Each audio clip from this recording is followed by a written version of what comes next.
میاں نواز شریف صاحب کو اس سے پہلے ہی آ جانا چاہیے تھا اور ان کو بتا دینا چاہیے تھا ایٹ لیسٹ کورٹ کے سامنے کہ ان کے کیا حالات ہیں, ان کی صحت کیسی ہے.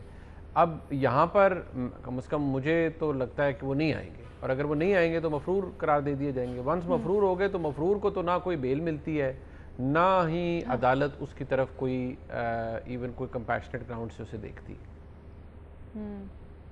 سو میاں نواز شریف صاحب کی پوزیشن قانونی طور پر بھی کمزور ہے, اور اخلاقی طور پر تو میں پہلے ہی بتا چکا ہوں کہ ان کی پوزیشن کافی کمزور ہے. 3 دفعہ کے وزیر اعظم بالکل ٹھیک, لیکن یہاں نہ آنا, اور آپ نے اپنا ایک ہائی مورل گراؤنڈ سیٹ کیا کہ جی میں سزا کے لیے یہاں پاکستان آیا ہوں, میں اور میری صاحبزادی آئے ہیں, فائن ٹھیک ہے جی آپ آ گئے, لیکن اب جب آپ یہاں سے گئے ہیں تو آپ لوگوں کو پھر یہ تاثر دے رہے ہیں اور انہیں مجبور کر رہے ہیں, اور ان کو وہ یہ بات پھر ایکسیپٹ کر رہے ہیں لوگ بھی اب کہ جی آپ ایک ارینجمنٹ کے تحت گئے تھے, آپ وہاں پر بھی ایک ارینجمنٹ کے تحت موجود ہیں. اب اگر وہ نہیں آتے تو یہ چیز مزید انڈوس ہوگی. ٹھیک ہے. اچھا آپ یہ جو بات کر رہے ہیں نا, ابھی بھی یہی کہتے ہیں, آج مریم نواز صاحبہ نے بھی بات کی, انہوں نے کہا کہ نواز شریف چاہتے ہیں, بھٹی صاحب یہ آپ کے لیے سوال ہے, مریم نواز صاحبہ کہتی ہیں جی نواز شریف تو ایک لمحہ ویسٹ نہیں کرنا چاہتے, وہ چاہتے ہیں کہ میں وطن واپس آؤں. پلس انہوں نے کہا کہ وزیر اعظم کا جو بیانیہ تھا احتساب کا وہ تو اب دفن ہو گیا. کہتی ہیں جی وزیر اعظم کا جو بیانیہ تھا اس کے ساتھ ساتھ سی پیک کے معجد سابق وزیر اعظم نواز شریف تھے, بانی تھے سی پیک کے, تو ان کو تو ایک کامے پہ نکال دیا گیا, لیکن سی پیک کو کچھ نہیں ہوتا. دیکھیے میڈم شیخ, یہ میں شروع کرتا ہوں میاں محمد نواز شریف صاحب کے بیان سے کہ باقاعدہ منصوبہ بندی سے پنجاب حکومت نے درخواست ضمانت مسترد کی, ڈاکٹروں نے اجازت دی تو پہلی پرواز سے واپس آ جاؤں گا. یہ میاں محمد نواز شریف صاحب نے کہا ہے کہ باقاعدہ منصوبہ بندی سے پنجاب حکومت نے ان کی ضمانت مسترد کی ہے, اور اگر ڈاکٹروں نے اجازت دی تو وہ پہلی پرواز سے واپس آ جائیں گے. اب آج بڑے دلچسپ سوال جواب ہوئے ہیں. خواجہ عارض صاحب نے کہا ہے کہ نواز شریف صاحب اس وقت ضمانت پر نہیں ہیں. عدالت نے پوچھا پھر کیا انہوں نے سرنڈر کیا ہے؟ خواجہ عارض صاحب نے کہا کہ نواز شریف صاحب علاج کے لیے بیرون ملک ہیں, انہیں جو بیماریاں ہیں ان کا علاج پاکستان میں نہیں. عدالت نے کہا کہ نواز شریف کی ضمانت تو مشروط اور مخصوص مدت کے لیے تھی. پنجاب حکومت نے کب توسیع مسترد کی؟ خواجہ عارض صاحب نے بتایا 27 جنوری کو. تو اس کے بعد عدالت نے کہا کہ آپ نے پنجاب حکومت کے اس آرڈر کو چیلنج کیا؟ خواجہ عارض صاحب نے کہا نہیں کیا, کیونکہ نواز شریف بیرون ملک ہیں اس لیے آرڈر چیلنج نہیں کیا جا سکتا. تو عدالت نے کہا جب آپ نے آرڈر چیلنج نہیں کیا تو اس کا مطلب ہے یہ حتمی ہو گیا. نواز شریف اس وقت نواز شریف اس وقت ہسپتال میں زیر علاج ہیں؟ عدالت نے پوچھا. خواجہ عارض صاحب نے کہا نہیں, ان کا علاج چل رہا ہے, وہ میڈیکلی فٹ نہیں ہے. عدالت نے کہا دستاویزات دکھائیں. انہوں نے کہا کہ پچھلی دکھا دی تھی جو جون والی, اب یہ وزارت خارجہ میں ہے, جب وہاں سے سگنیچر ہو کے آئیں گے, دستخط ہو کے آئیں گے, مور لگ کے آئے گی تو یہ بھی دکھا دیں گے. اب انہوں نے کہا ہے کہ 10 ستمبر دیا ہے, ورنہ انہوں نے کہا کہ ہم ضمانت دینے والوں کے خلاف بھی کارروائی کر سکتے ہیں, عدالت نے کہا, اور ضمانت شہباز شریف صاحب نے دی تھی. اب میڈم شیخ کمال نصیب ہیں ہمارے, کمال سیاست ہے ہماری. سال بھر پہلے, سال 1.5 سال پہلے یہی ڈسکس کر رہے تھے کہ کیا نواز شریف صاحب لندن سے واپس آ جائیں گے. پھر وہ آ گئے. پھر کچھ عرصہ بعد ہم نے یہ ڈسکس کرنا شروع کر دیا کیا علاج کے لیے وہ باہر جا پائیں گے. پھر وہ چلے گئے. آج پھر ہم ڈسکس کر رہے ہیں کہ کیا وہ واپس آ جائیں گے. مطلب کیا اصغر کو پتہ چل جائے گا؟ کیا موہنی چلی جائے گی ساجن کے دیس؟ کیا بدل جائے گا اکبر کا بھیس؟ کیا اس بار دعا منظور ہو جائے گی اور سب کچھ مل جائے گا اور مطمئن ہو جائے گا درویش؟ میڈم شیخ اگر مختصر اس کو کریں تو کل جب میاں محمد نواز شریف صاحب کے خلاف فیصلہ آیا تھا تو جی ٹی روڈ پہ کیا چل رہا تھا؟ مجھے کیوں نکالا. میاں صاحب چلا رہے تھے مجھے کیوں نکالا مجھے. آج عمران خان صاحب کا بیانیہ چل رہا ہے میں نے کیوں نکالا میں نے. تو مطلب مجھے کیوں نکالا سے میں نے کیوں نکالا تک ہم اسی کے دوران ہی وہ ٹامک ٹوئیاں مار رہے ہیں. اب جہاں تک آپ کا سوال ہے، یہ $1 بلین کا سوال ہے میڈم شیخ، جس کا جواب میاں محمد نواز شریف صاحب کے پاس ہے، مریم نواز صاحبہ کے پاس ہے. لیکن 2-4 چیزیں آپ کو آگاہ کر کے میں سوال کا جواب ہاں یا نہ میں تو نہیں دے سکتا، کیونکہ آج میرا طوطا بیمار ہے اور وہ گھر ہے اور اس نے چوری بھی نہیں کھائی، ورنہ اس سے بھی پوچھ لیتا. تو میڈم شیخ یہ ہے کہ انہوں نے کہا کرونا کی وجہ سے، ہاں کرونا کی وجہ سے، بالکل آپ نے صحیح فرمایا، کرونا کی وجہ سے ابھی تک میاں صاحب آ نہیں سکتے، نمبر 1. نمبر 2، باقاعدہ علاج ابھی شروع نہیں ہوا. خدا نہ خواستہ اللہ ان کو صحت دے، سرجری کی نوبت نہ آئے. سرجری بھی ہو سکتی ہے، سرجری بھی ہو سکتی ہے، اور ابھی وہ میڈیکلی فٹ نہیں ہے. تو لہٰذا مستقبل قریب میں مجھے تو نہیں لگتا کہ میاں محمد نواز شریف صاحب آئیں گے. اور پھر وہ نیلی گھوڑی بھی نہیں ہے، طبیب بھی نہیں ہے، وہ والی پیشی بھی نہیں ہے. تو لہٰذا ابھی حتمی طور پر ہاں یا نہ کا جواب تو نہیں ہے، لیکن ایسا لگ نہیں رہا. ایسا لگ نہیں رہا. اچھا بھٹی صاحب ایک چیز بتا دیں، کیونکہ اندر کی خبریں ہوتی ہیں آپ کے پاس، دوسرے سوال کا تو آپ نے جواب نہیں دیا. شہزاد اکبر صاحب نے غالباً پچھلے مہینے یہ کہا تھا کہ لنڈن یا UK اتھارٹیز سے رجوع کر لیا گیا ہے، نواز شریف کی وہاں پر صحت جا کے دیکھیں گے اور نواز شریف کی بازیابی سے متعلق. آج کورٹ میں یہ بات سامنے آئی ہے کہ وفاقی حکومت کی طرف سے کوئی گیا ہی نہیں ہے، وہاں پہ کوئی پیش رفت نہیں ہو رہی ہے. تو کیا چل رہا ہے وہاں پہ؟ میڈم شیخ ایک آپ کی خوبصورتی یہ ہے کہ آپ کچھ لفظ بڑے خوبصورت بول جاتی ہیں. آپ کی اردو بہت اچھی ہے. یہ جو لفظ رجوع ہے نا، یہ اور بھی بڑی معنوں میں استعمال ہوتا ہے کہ اس نے پھر سے رجوع کر لیا یا پھر سے رجوع ہو گیا. اب مجھے نہیں پتا شہزاد اکبر صاحب نے کون سے والا رجوع کیا ہے. انہوں نے تو رجوع کیا تھا الطاف حسین صاحب کو بھی لانا تھا، انہوں نے تو رجوع کیا تھا اسحاق ڈار صاحب کو بھی لانا تھا، حسین نواز صاحب کو بھی، حسن نواز صاحب کو بھی، علی عمران صاحب کو بھی، سلمان شہباز صاحب کو بھی. تو یہ صرف رجوع، آپ کو آخری مرتبہ بھی کہا تھا کہ یہ جو رجوع شجوع ہیں یہ ساری سیاست ہے. یہ ادھر خون گرم رکھنے کے لیے ہے، بہانہ ہے، لپٹنا، لپٹ کے جھپٹنا، جھپٹ کے پھر لپٹنا. حقیقت گراؤنڈ ریالٹی سے ان کا کوئی واسطہ نہیں ہے. اور جب میاں محمد نواز شریف چاہیں گے وہ واپس آئیں گے، یہ اگلے 3 سال بھی نہیں لا سکتے. ٹھیک ہے، زبردست ہو گیا بھٹی صاحب. ویسے آپ کا بھی یہ خاص ہے کہ آپ نا بڑی اچھی طرح سے بات کو کہیں کہیں گھما دیتے ہیں. جواب نہیں دیا آپ نے میرے جواب کو مریم نواز والی. خیر یہاں پر ایک چھوٹی سی بریک لیتے ہیں، دوسرے سوال کے ساتھ واپس آئیں گے. بریک کے بعد خوش آمدید جی. بڑے افسوس کے ساتھ کہنا پڑ رہا ہے کہ پاکستان کا معاشی ہب کراچی، جو کہ بڑے عرصے سے نیگلیکٹڈ تھا، کوئی اس کی طرف دیکھتا نہیں تھا، لیکن چلے بارش ہی صحیح، شاید یہی طریقہ تھا کہ سب نے اپنا رخ، اپنی ترجیحات کراچی کی طرف کی. تو جی ایک طرف تو کہا جا رہا ہے وفاق کا ایک مشن ٹرانسفارمیشن، کراچی تیار ہو رہا ہے، پلان تیار ہو رہا ہے. سندھ حکومت بھی کہتی ہے جتنے مرضی سخت اقدامات کرنے پڑے اب ہر حال میں اس کو ٹھیک کریں گے.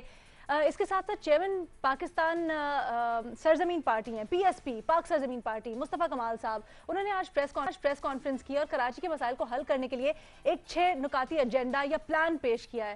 انہوں نے اس پلان میں کہا کہ کراچی کی آبادی کے تناسب سے قومی اور صوبائی اسمبلی کی نشستوں کی تعداد میں اضافہ کیا جائے، وزیر اعلیٰ کے ساتھ ڈسٹرکٹ، ٹاؤن اور UCs کو خود مختار بنایا جائے، NFC ایوارڈ کا اجرا کیا جائے تاکہ جو فنڈز ہیں PFC کی طرز پر ٹرانسفر ہو.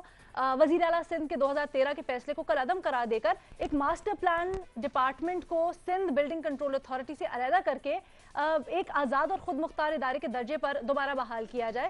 کراچی کی جو 7 ڈسٹرکٹس اب تقسیم کیے گئے ہیں اس کو ختم کر کے ایک ڈسٹرکٹ بنایا جائے اور 18 ٹاؤن کی صورتحال جو ہے اس کو دوبارہ بحال کیا جائے. شہر کی میونسپل سروسز کا ایک سربراہ منتخب کیا جائے جو کہ منتخب میئر ہو اور اس معاملے میں لینڈ کنٹرول تمام متعلقہ اداروں کے پاس رہے. اس ضمن میں گورنر سندھ کا یہ کہنا تھا کہ جی وزیر اعظم نے بھی کراچی سے متعلق منصوبوں کی منظوری دی ہے، تاہم تمام سٹیک ہولڈرز کو مل کر شہر کی بہتری کے لیے کام کرنے کی ضرورت ہے. تو ہم نے سوال کچھ یوں رکھا ہے اپنے اینالسٹ کے سامنے آج کہ کیا سابق میں نکات کراچی کے مسائل کا حل ہیں، ہاں یا نہیں کے آپشنز ہے سب کے پاس. مظہر عباس صاحب آپ سے گفتگو کا آغاز کرتے ہیں. مصطفیٰ کمال صاحب کی بات کو ہم اس لیے بھی ویٹیج دیتے ہیں کیونکہ وہ پریکٹیکلی ان سب معاملات سے گزر چکے ہیں. تو کیا لگتا ہے آپ کو جو 6 نکات انہوں نے پیش کیے ہیں کتنا دم ہے ان میں؟ نہیں جی، مسئلے کا بنیادی حل تو اسی سے نکالنا پڑے گا آپ کو. ظاہر ہے آپ وفاق ڈائریکٹ انٹرفیئر اس طرح نہیں کر سکتا، لیکن یہ جو بنیادی نکات ہیں اگر اس پہ ایگریمنٹ نہیں ہوتا تو آپ کراچی کو بہتر کیسے کریں گے؟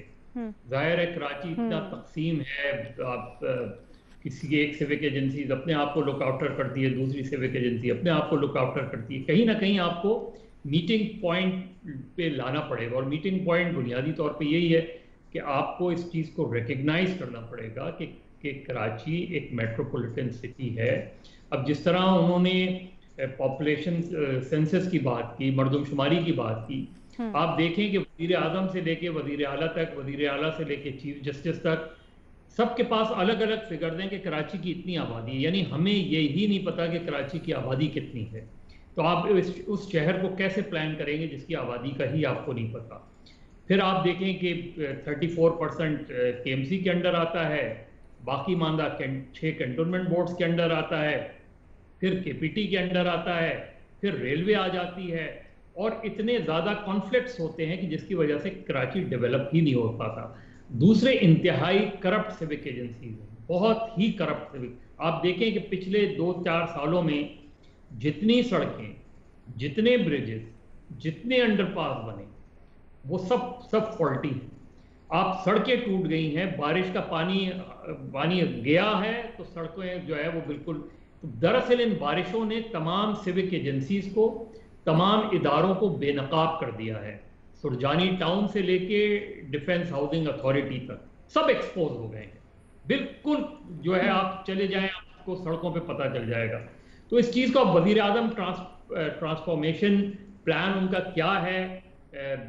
جو خرم شیر زمان صاحب پی ٹی آئی کے، ان سے بات ہوئی تھی تو انہوں نے بنیادی باتیں کی تھیں کہ اس کے اندر ٹرانسپورٹ کا مسئلہ ہے، اسٹارم ڈرین واٹر کا مسئلہ ہے، بالکل اسی طریقے سے سیوریج کا مسئلہ ہے. یہ بیسک ایشوز ہیں جس پہ وہ سندھ گورنمنٹ کے ساتھ مل کے کوئی پلان بنا رہے ہیں. پلان جب وہ یہاں آئیں گے اس کو وہ پلان انرتھ ہوگا. پھر یہاں بہت سے پلانز بنے ہیں لیکن ان کی ایگزیکیوشن جو ہے وہ اتنی تاخیر سے ہوتی ہے کہ وہ پلان جو ہے وہ ریڈنڈنٹ ہو جاتا ہے.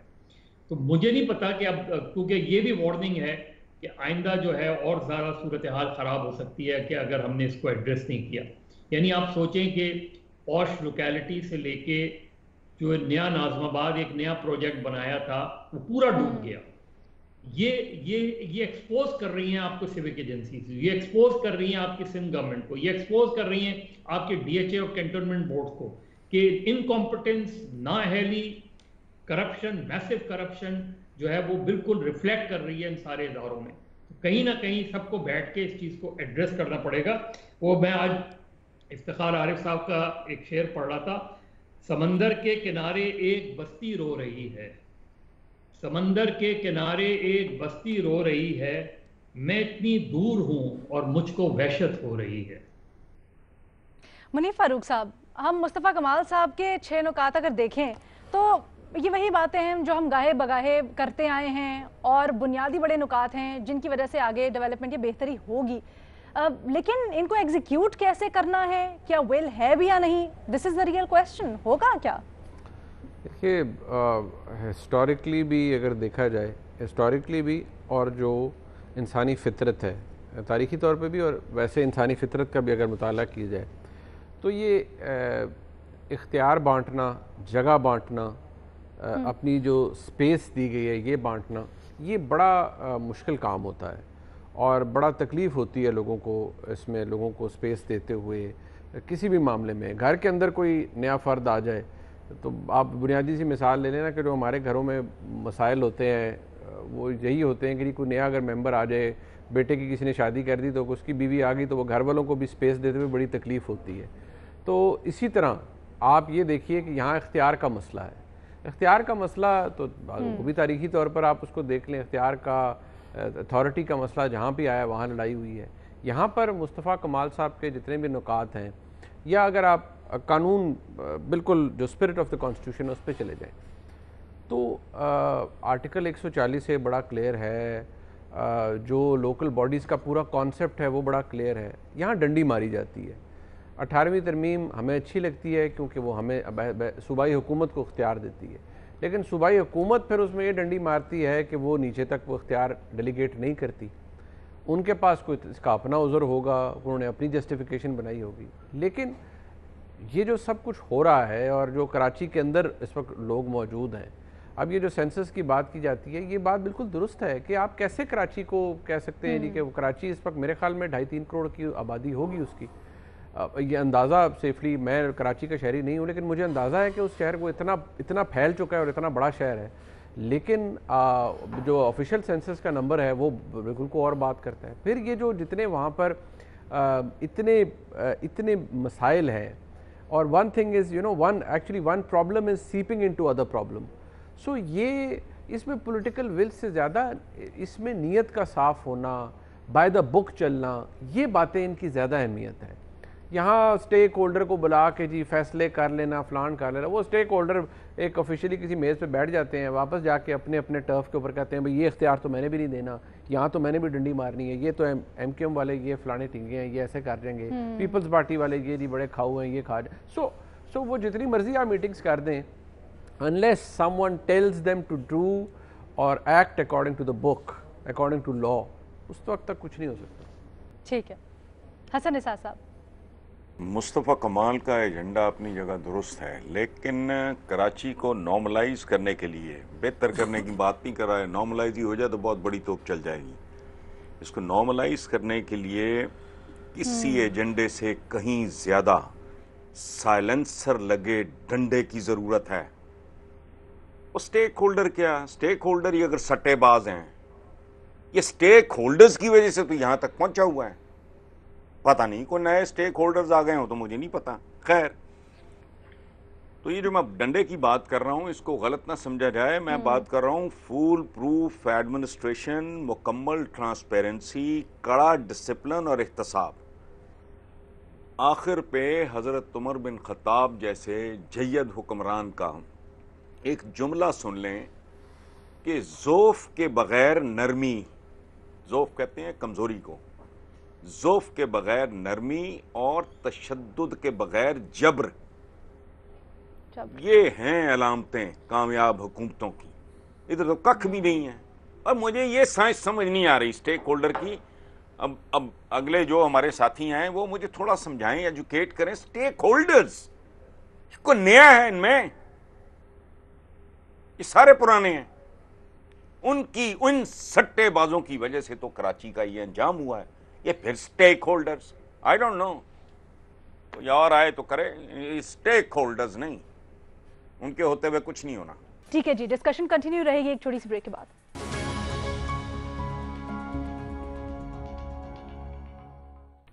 بریک کے بعد خوش آمدید. بھٹی صاحب, کل وفاق اور سندھ کے جو وزرائے اعلیٰ ہیں وہ بھی جو حسن صاحب نے پوائنٹ اٹھایا نا, اسی پر تھوڑا آمنے سامنے ہوئے, لفظی جنگ ہوئی. شبلی فراز صاحب نے کہا یہ لوگ مطالبہ کریں جی بحالی یا بہتری کے لیے 10 ارب ڈالرز چاہیے کراچی کو, اگر ہمارے پاس ہوتے بھی تو ہم ان کو نہ دیتے, کیوں دیں, تاکہ اپنی جیبوں میں ڈال لیں. پھر ناصر حسین شاہ صاحب نے ان کو ان کے وعدے یاد دلائے. میڈم شیخ, اسلام آباد میں پچھلے 1.5-2 سال پہلے کے ڈیڑھ دو سال کے دوران 3 بڑوں کے گھر, میں نام نہیں لینا چاہتا, 3 بڑوں کے ہاں چوریاں ہوئیں. جب وہ فورنزک ٹیم والی لوگوں کو بلایا گیا تو ان کی الماریوں میں اتنے نوٹ بھرے ہوئے تھے, اتنی کرنسی غیر ملکی تھی, اتنی کرنسی غیر ملکی تھی جتنی ہمارے ہاں کاغذ بھی نہیں ہوتے. اتنا سونا تھا کہ جتنا ہمارے ہاں کاغذ, ہمارے گھروں میں لوہا بھی نہیں ہوتا.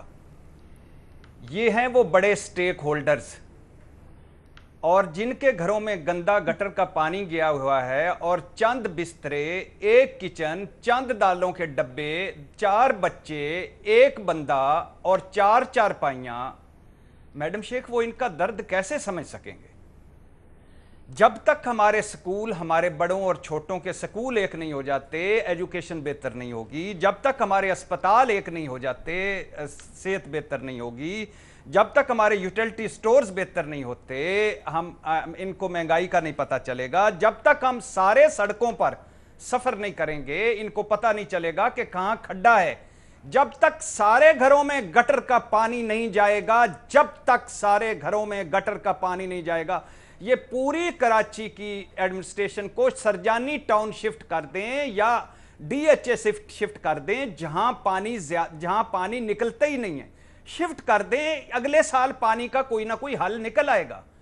ان کے گھروں میں پانی نہیں جاتا، ہمارے گھروں میں پانی جاتا ہے۔ آپ اندازہ کریں، کل میں پڑھ رہا تھا، ایک بندہ بتا رہا تھا کراچی کی آبادی 4 کروڑ ہے، ہم نے سنا ہوا ہے 1.5 کروڑ ہے، کوئی کہتا ہے 2 کروڑ ہے، کوئی کہتا ہے 2.5 کروڑ ہے۔ ماڈل ٹاؤن میں کتنے لوگ مرے تھے آج تک نہیں پتا، کوئی 12، کوئی 14، کوئی 21۔ بلدیہ ٹاؤن میں کتنے جل کر مرے تھے آج تک تعداد کا نہیں پتا، کوئی 259، کوئی 300، کوئی 350۔ کراچی کی سڑکوں پر کتنے مرے تھے کوئی پتہ نہیں، اور ثانیہ کارساز میں کتنے مرے تھے کوئی پتہ نہیں، کیونکہ یہ غریبوں کا معاملہ ہے۔ میڈم شیخ 2 صرف، باقی چھوڑ دیں پوائنٹس۔ مصطفیٰ کمال، سب سے پہلے نعمت اللہ صاحب جو جماعت اسلامی کے تھے، مصطفیٰ کمال صاحب، فہیم الزمان صدیقی صاحب، ان ساروں کو سلام کہ انہوں نے اپنے اپنے دور میں اچھا کام کیا، اور بھی 2-4 لوگ یا جو چند لوگ ہیں ان کو بھی سلام، اور الطاف حسین صاحب سے نیچے تک ساروں کو سلام، اور ان کا الطاف حسین صاحب کو نوازنے والوں کو بھی سلام کہ جنہوں نے یہ تباہی پھیری۔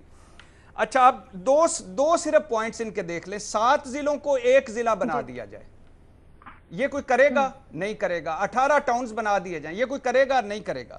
صوبہ نہیں، وہ کہتے ہیں، مصطفیٰ کمال صاحب کہتے ہیں صوبہ خود مختار نہیں، وزیر اعلیٰ زیادہ خود مختار ہے، اور 18ویں ترمیم مرکز سے تو لے لی، صوبے کو تو پہنچ گئی، اب نیچے بلدیاتی میں کوئی کرے گا؟ اختیارات دے گا؟ نہیں دے گا۔ نقطے 6 کو چھوڑیں، 1 نقطہ سب متفق ہیں، مجھے ڈاؤٹ ہے۔ 1 نقطہ سب صاف نیت ہیں، مجھے ڈاؤٹ ہے۔ 1 نقطہ سیاست پوائنٹ سکورنگ ہو رہی ہے، ہو رہی ہے۔ 1 نقطہ سب کچھ کرنا چاہتے ہیں، مجھے ڈاؤٹ ہے۔ 1 نقطہ لیڈ کون کرے گا؟ مجھے ڈاؤٹ ہے۔ 1 نقطہ امام کون ہوگا، اور اس امام کون ڈیسائیڈ کرے گا یہ امام ہے اور اس کے پیچھے نماز پڑھنی ہے؟ میڈم شیخ مان لیا وزیر اعلیٰ سندھ نے کہا ہے کہ اگلے سال نہیں ہوگا، میں ان کی نیت پہ نہیں کرتا، میں دکھی ہوں، لیکن چھوڑ دیں۔ وزیر اعظم صاحب کل جا رہے ہیں، آرمی چیف صاحب آج چلے گئے ہیں، میڈیا شور مچا رہا ہے، پورے ملک کی آنکھوں میں آنسو ہے، مجھے کسی کی نیت پہ میں شک نہیں کرتا، لیکن جب سے ہوش سنبھالا ہے میں نے، جب سے ہوش سنبھالا ہے یہی دیکھتا آیا ہوں، کوئی حادثہ ہوتا ہے، کوئی سانحہ ہوتا ہے، کوئی قدرتی آفت آتی ہے، پہلی بات سارا قصور اس کا، یہ ایک پوائنٹ سکورنگ شروع ہوتی ہے، قصورور وہ، مجرم وہ، سیاست پوائنٹ سکورنگ۔ دوسرا مرحلہ نوٹس لے لیا گیا، آئینی ہاتھوں سے نپٹا جائے گا، کوئی نہیں بچ پائے گا، تجاویز، مستقبل کے لائے عمل، نعرے، دعوے، وعدے، بڑکیں۔ تیسرا مرحلہ آہستہ آہستہ جوش و جذبے ٹھنڈے پڑ جاتے ہیں اور کوئی اگلا حادثہ، کوئی اگلا سانحہ ہو جاتا ہے اس طرح۔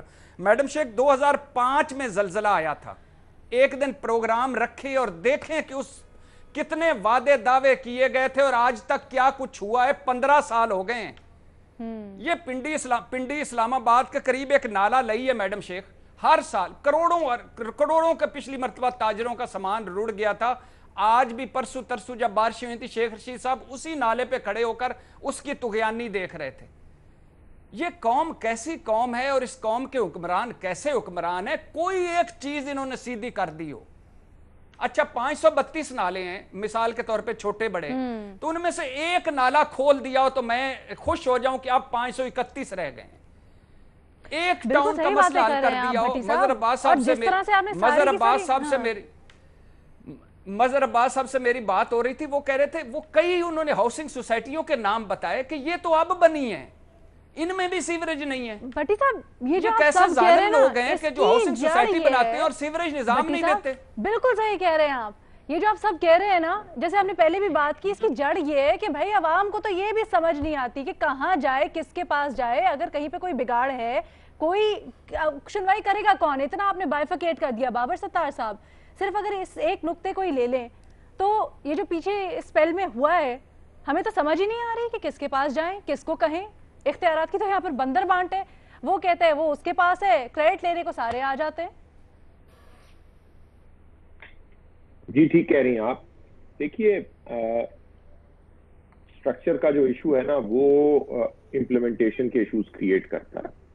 جب تک آپ بے شک وہ ملکی سطح پہ ہو یا وہ شہری سطح پہ ہو، پاور اور رسپانسبلٹی ایک جگہ پہ نہیں ہوگی تو اکاؤنٹیبلٹی بھی نہیں ہو سکتی، بیکاز پاور کسی اور کے پاس ہے، ذمہ دار کوئی اور ہے۔